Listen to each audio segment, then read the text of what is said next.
வணக்கம். Veranda ஐஏஎஸ்ஸின் current affairs வழிகாட்டியாக உங்கள் ஃபாத்திமா பாபு.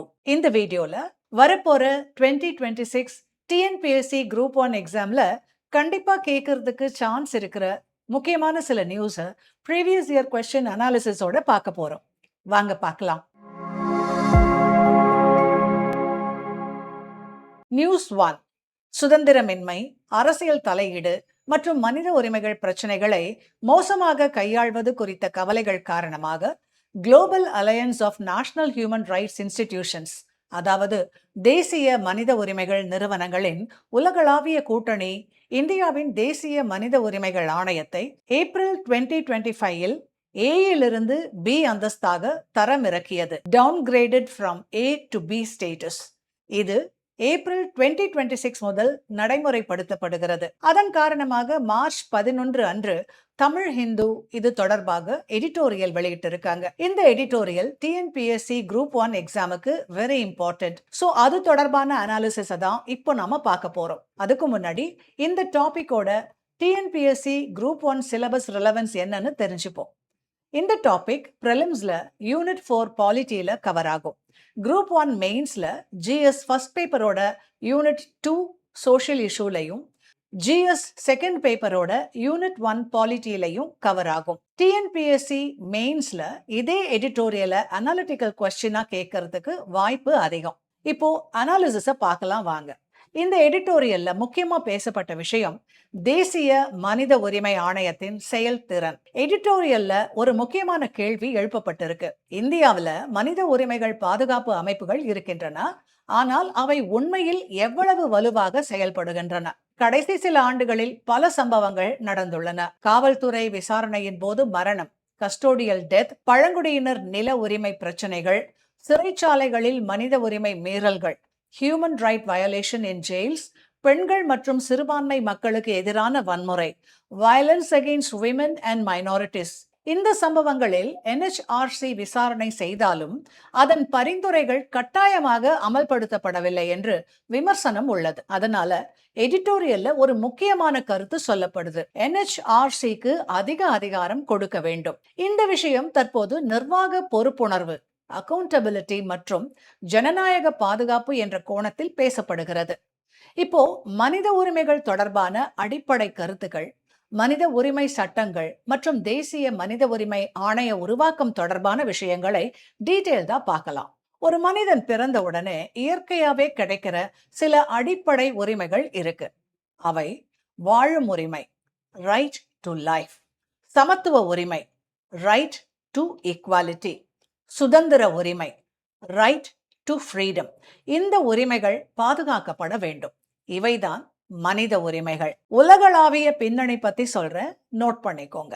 1948 ஐக்கிய நாடுகள் சபை ஒரு முக்கியமான ஆவணத்தை வெளியிட்டது. அது உலக மனித உரிமைகள் அறிவிப்பு, universal declaration of human rights. இதுக்கு அப்புறம் உலக நாடுகள் மனித உரிமைகளை பாதுகாக்க சட்டங்கள் கொண்டு வந்தன. இந்தியாவில் இந்திய அரசியல் அமைப்பு அடிப்படை உரிமைகள் மூலம் மனித உரிமைகளை பாதுகாக்கிறது. ஆனால் நடைமுறையில சில நேரங்கள்ல அரசு அதிகாரிகள் மூலமா உரிமை மீறல்கள் நடக்கலாம். அதனால ஒரு தனி அமைப்பு தேவைப்பட்டுச்சு. 1993 மனித உரிமை பாதுகாப்பு சட்டம் கொண்டு வரப்பட்டுச்சு. இதன் அடிப்படையில தேசிய மனித உரிமை ஆணையம், நேஷனல் ஹியூமன் ரைட்ஸ் கமிஷன் உருவாக்கப்பட்டுச்சு. NHRCல யார் யார் இருப்பாங்க? 1. தலைவர், முன்னாள் உச்ச நீதிமன்ற தலைமை நீதிபதி. 2. ஒரு உச்ச நீதிமன்ற நீதிபதி. 3. ஒரு உயர் நீதிமன்ற தலைமை நீதிபதி. 4. மனித உரிமை நிபுணர்கள். இவங்கெல்லாம் இருப்பாங்க. மேலும் SC ஆணையம், ST ஆணையம், பெண்கள் ஆணையம், சிறுபான்மை ஆணையம் இவற்றின் தலைவர்கள் உறுப்பினர்களாக இருப்பாங்க. NHRCயோட முக்கியமான பணிகள்: 1. மனித உரிமை மீறல் விசாரணை. ஒரு குடிமகன் புகார் கொடுத்தான்னா NHRC விசாரணை செய்ய முடியும். 2. சிறைச்சாலை ஆய்வு. NHRC அதிகாரிகள் சிறைச்சாலைகளை ஆய்வு செய்ய முடியும். அங்க மனித உரிமை மீறல்கள் உள்ளதான்னு பார்க்க முடியும். 3. மனித உரிமை விழிப்புணர்வு. கல்வி நிறுவனங்கள் மற்றும் பொதுமக்களுக்கு மனித உரிமை விழிப்புணர்வு நிகழ்ச்சிகள் நடத்துது. 4. நீதிமன்ற வழக்குகள்ல தலையீடு. மனித உரிமை தொடர்பான வழக்குகளில் NHRC கருத்து தெரிவிக்க முடியும். NHRCயோட முக்கியமான குறைபாடு, NHRCக்கு தண்டனை வழங்குற அதிகாரம் இல்ல. அது அரசுக்கு பரிந்துரை மட்டும்தான் செய்ய முடியும். இதுதான் அதனுடைய பெரிய பலவீனம். தற்போதைய விவாதத்தின்படி பல நிபுணர்கள் என்ன சொல்றாங்கன்னா, NHRCக்கு தனி விசாரணை அமைப்பு வேண்டும், பரிந்துரைகள் கட்டாயமாக அமல்படுத்த வேண்டும், நிதி மற்றும் அதிகாரம் அதிகரிக்க வேண்டும். மனித உரிமை பாதுகாப்பு ஏன் முக்கியம்? ஒரு நாட்டினுடைய ஜனநாயகத்தின் தரம் அந்த நாட்டுல மனித உரிமைகள் எப்படி பாதுகாக்கப்படுகின்றன அப்படிங்கிறத வச்சுதான் மதிப்பிடப்படுது. நம்முடைய NHRCயை தரம் இறக்குவதற்கான முக்கியமான காரணங்களா சொல்லப்படுவது, ஒன்று, சுதந்திரமின்மை. ஆளும் அரசாங்கத்தின் செல்வாக்கு, நியமன செயல்முறை குறித்த கவலைகள் மற்றும் கடுமையான மனித உரிமை மீறல்கள் குறித்து செயல்பட தவறியது. 2, பிரதிநிதித்துவமற்ற அமைப்பு. அதன் உறுப்பினர்களில் பன்மைத்துவம் இல்லாமை, குறிப்பாக சிறுபான்மை பிரதிநிதித்துவம் மற்றும் பாலின பன்முகத்தன்மை. 3, பயனற்ற செயல்திறன். காவல் மரணங்களை மோசமாக கையாளுதல் மற்றும் மணிப்பூரில் உள்ள நெருக்கடி போன்ற முக்கிய மனித உரிமைகள் பிரச்சனைகளில் மௌனம். 4, கட்டமைப்பு சிக்கல்கள். தொடர்ச்சியான காலியிடங்கள் மற்றும் செயல்பாட்டு சுயாட்சி இல்லாமை. நம்முடைய NHRCயை B நிலையில் தரம் இறக்குவதால் ஏற்படும் விளைவுகள் என்ன?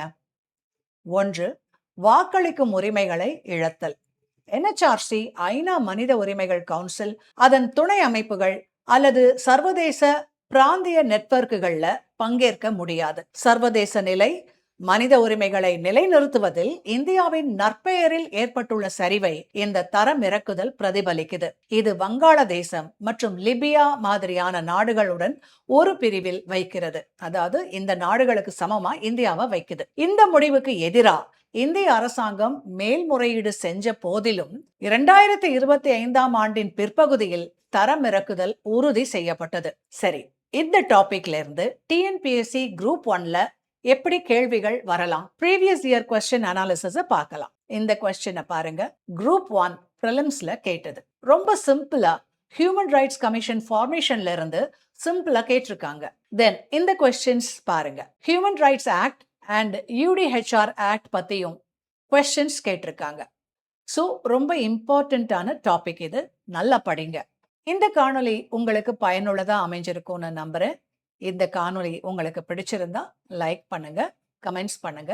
உங்களை மாதிரியான ஆஸ்பிரண்ட்ஸ்க்கு இந்த காணொளி பயனுள்ளதா இருக்கும்னு நீங்க நினைச்சீங்கன்னா ஷேர் பண்ணுங்க. இந்த மாதிரி காணொளிகளை தொடர்ந்து பார்க்கறதுக்கு வெராண்டா IAS சேனலை சப்ஸ்கிரைப் பண்ணிக்கோங்க. மறுபடியும் ஒரு பயனுள்ள காணொளியில் உங்களை சந்திக்கும் வரை உங்களிடமிருந்து விடைபெறுவது உங்கள் ஃபாத்திமா பாபு. நன்றி, வணக்கம். Veranda IAS, where your dream becomes reality.